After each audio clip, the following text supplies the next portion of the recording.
Alrighty then, so I was sort of exploring this next little fender hole that I'm going to work on. And I got to looking at it, and it looks to me like this is leaded up in here on top of the fin. This looks like steel, but this looks like lead to me. And back in the day, they did use lead in a lot of body work, and I don't know if they used it in the factory when they joined these fenders together or not. They may have. But I was thinking I was gonna take this light out so I could kind of reach my hand up in there and look up in there and see the inside of that.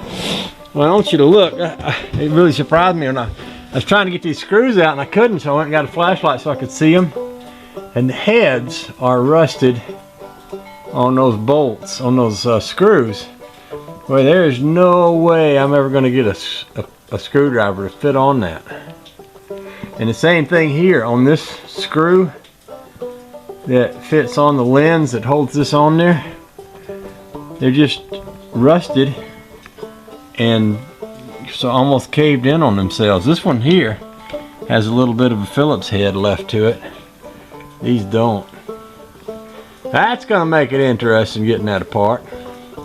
Now I'm kind of wondering if I can go in from the back side and grind the back of those screws off and get them out that way, but I'm not really sure. So that's caused me to stop and ponder a little bit, which I'm doing right now. I'm stopping and pondering.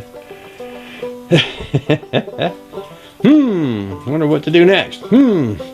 Also, as I began to grind around this rust, it runs up under that piece of chrome, which probably means I should take that piece of chrome off. And it looks like this has got some body, I don't know if that's body filler or old cracked up paint up in here. It could be old cracked up paint. I think what somebody did is they just put white paint on top of the old paint at one point just to try to make it look better, which it didn't really do, but I guess maybe it did for a while and from a distance. But this, yeah, I know there's some Bondo or something going on in this back fender right in front of where that gas thing is. I know there's some weird body work activity happening in there. So I'm sort of contemplating this situation.